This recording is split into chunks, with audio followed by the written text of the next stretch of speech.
उत्तराखंड में सरकार पर्यटन को बढ़ाने के लाख दावे करे, लेकिन उत्तराखंड के पुलों और सड़कों पर मौत बांटी जा रही है। ये मैं इसलिए कह रहा हूं कि मैं इस वक्त धनियाड़ी पुल पर खड़ा हूं। ये वही पुल है जहां से आवाजाही होती है राजधानी देहरादून के लोगों की, राजधानी देहरादून आने वाले पर्यटकों की, और यहीं से एयरपोर्ट जाया जाता है क्योंकि समय बचता है।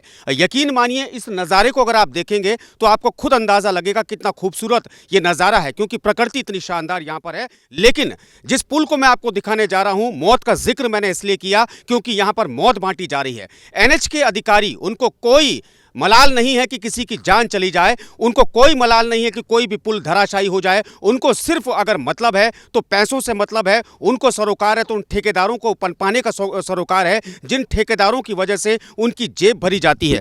धनियाड़ी का ये पुल है।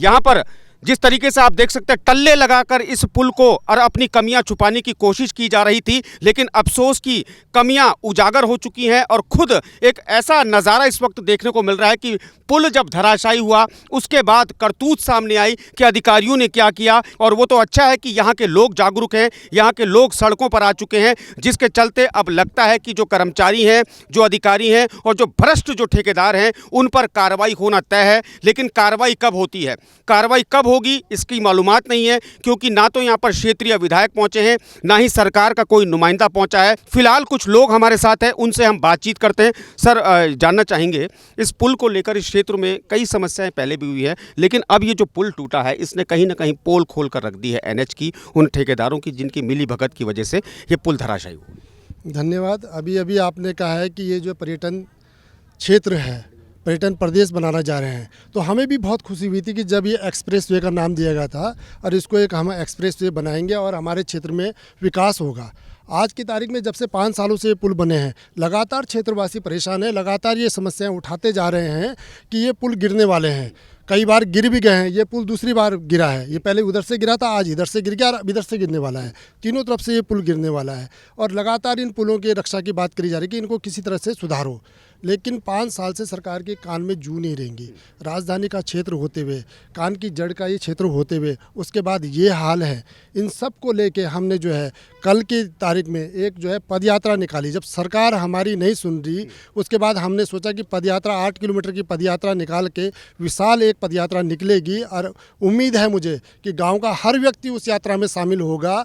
इसमें कोई किसी दल से नहीं है। ये पदयात्रा जो आम जन की पदयात्रा है, अपने हक की लड़ाई है कि जो ये पैसा बर्बाद हुआ है, ये किसका पैसा है? ये आम जन का ही तो पैसा है। ये कोई सरकार का पैसा थोड़ा ना है जिसको इतनी बर्बादी कर दी गई है। आज अपने हित के लिए, अपने प्रॉफिट के लिए सरकार ने जो है ऐसे ठेकेदारों को ये काम दे दिया जिन्होंने इसका ये हासिल करा। और आज जनता देख रही है, सुबह सुबह भी 3 बच्चे बेचारे मरने से बचे हैं। इस पुल के नीचे दब जाते। इससे पहले भी कम से कम 20-25 जो है बहे हैं आपदा के क्षेत्र में, सोंग नदी के पुल में। और कई बार ऐसा होता है, अभी इस तरफ अगर गिरेगा तब कौन बचाएगा? कौन इन चीज़ों का जिम्मेदार होगा? कौन जिम्मेदारी ले रहा है? अगर कोई मर जाता है किसी परिवार के, सरकार क्या दे रही है? 20-25 लाख रुपए। क्या 20-25 लाख से किसी घर का भरण पोषण होता है? बिल्कुल, ये बहुत बड़ी बात है कि 20-25 लाख से किसी के घर का भरण पोषण नहीं होगा। कुछ अन्य लोग भी, उनसे हम बातचीत करते हैं कि प्रधान जी, आप यहाँ के प्रधान हैं, इनसे हम बातचीत करते हैं। सर, आप ही के क्षेत्र में ये पुल है, इससे पहले भी कई तरह की समस्याएं हो चुकी हैं और मुख्य रास्ता है देहरादून आने जाने का, लेकिन जिस तरीके से ये पुल टूटा है, कहीं ना कहीं आपको लगता है कि सवाल खड़े होते हैं सरकार पर और प्रशासन पर? बिल्कुल बिल्कुल सवाल खड़े होते हैं। सबसे पहली बात तो ये पहली घटना नहीं है, इससे पहले भी ये पुल क्षतिग्रस्त हुआ है। उसी समय जो है, पहली बात तो ऐसा हुआ क्यों? जब स्टार्टिंग में ये काम शुरू हुआ था, उसी समय जो है सरकार को, या सरकार के नुमाइंदों को ये देखना चाहिए था काम सही हो रहा है या नहीं हो रहा है। हम लोग तो यहाँ पे आते थे, देखते थे काम, लेकिन कोई सुनने वाला था नहीं। आज जो इतनी बड़ी घटना होगी, इसमें 3 बच्चे बेचारे सुबह स्कूल जा रहे थे, प्राइमरी स्कूल। अगर खुदा न खास्ता कोई बात हो जाती तो क्या सरकार के पास या विभाग के पास क्या जवाब था? क्या जवाब देते हो? ये तो मैं तो लोगों को ये बोलता हूँ कि जो है, ये अपील है कि कल को हमारी जो है पदयात्रा है सोंग पुल से 8 किलोमीटर पैदल। ये जो है, अभी जो भावना जी ने बोला कि ये कोई दल की यात्रा नहीं है, ये हम लोगों की अपनी जो हमारी मांग है कि ये तो भ्रष्टाचार जो हो रहा है उस पर लगाम कसी जाए। और जो ये ऐसे अधिकारी हैं, जो भी इंजीनियर है इसमें, जिसने ये डिज़ाइन किया है, उसको जो है रिकवरी उससे भी होनी चाहिए और भ्रष्टाचार को ख़त्म करना चाहिए। और मैं लोगों से अपील करता हूँ, कल ज़्यादा से ज़्यादा, ये हमारा किसी का वो नहीं है, ये हमारी अपनी वो है कि हम अपने हक के लिए लड़ रहे हैं। इसमें कोई दल का वो नहीं है। हर आदमी घर से बाहर निकले। अगर हम सड़कों पे नहीं निकलेंगे, आज अगर हम चुप बैठ गए, तो ये भ्रष्टाचार बंद होने वाला नहीं है और इसका फिर हम आने वाली पीढ़ी इसका अंजाम भुगतेगी। बिल्कुल, तो ये प्रधान है, इनका साफ तौर पर कहना है कि सड़कों पर अगर हम नहीं उतरेंगे तो हमारी मांगों को नहीं सुना जाएगा। और अब लगता है कि जब राजधानी देहरादून में यह हाल है, में तो पहाड़ों में क्या स्थिति होगी अंदाज़ा आप लगा सकते हैं। भाई साहब, जिस तरीके से ये पुल टूटा है, ये वाकई में दिखाता है कि कहीं ना कहीं घोर लापरवाही है।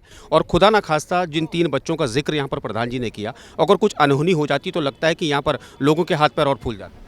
बिल्कुल, कोई भी दुर्घटना हो सकती थी। जितने भी पुल इस रोड पे बने, उनके सब ठेकेदारों की सिक्योरिटी को रोका गया था और जो अधिकारी उनको सस्पेंड किया गया था। लेकिन 4 माह बाद उन अधिकारियों को दोबारा बहाल किया गया और सिक्योरिटी भी रिलीज कर दी गई ठेकेदार की। कौन लोग उनके पीछे है जिनको उनको संरक्षण दे रखा है, एक तो वो पता लगना चाहिए और लोगों को, जनता के बीच में वो बात आनी चाहिए।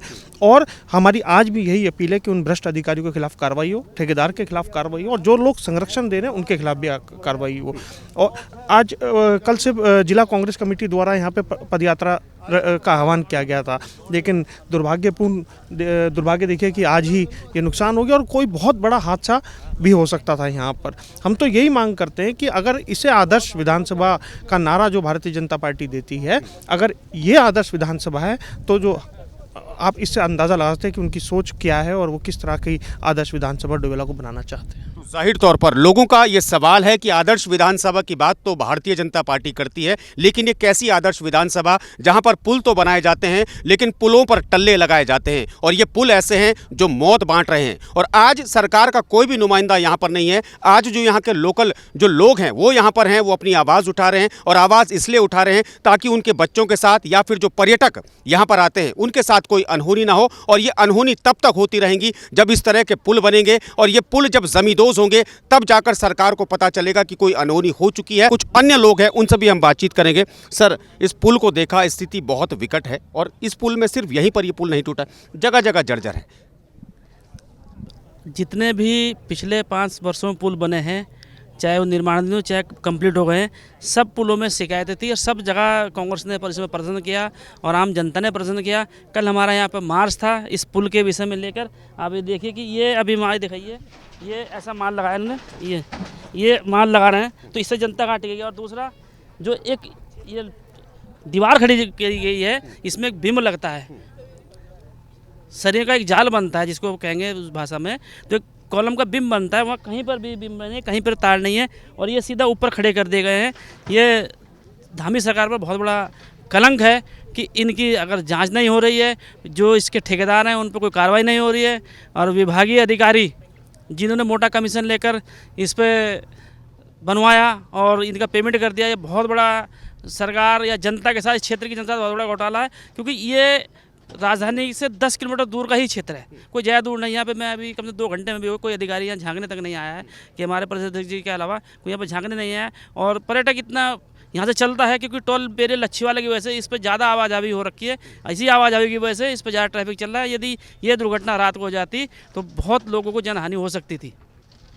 तो ये लोगों का कहना है और जिस तरीके से तस्वीर हमने आपको दिखाई, ये तस्वीर दिखानी इसलिए ज़रूरी थी ताकि जो प्रदेश के मुख्यमंत्री हैं उनकी आंखें खुल सके, उनके जो अधीनस्थ कर्मचारी हैं उनकी आंखें खुल सके। और ये अनहोनी आज हुई तो नहीं इस पे, लेकिन खुदा ना खास्ता अगर कोई अनहोनी हो जाती तो इसकी जवाबदेही किसकी होती। इस स्टोरी को लाइक कीजिए, कमेंट कीजिए, शेयर कीजिए और आगे तक इस स्टोरी को बढ़ाइए ताकि जो भ्रष्टाचार है उसका खुलासा हो सके। क्राइम पेट्रोल के लिए कैमरा पर्सन अफजाल के साथ कैलाश बेस्ट।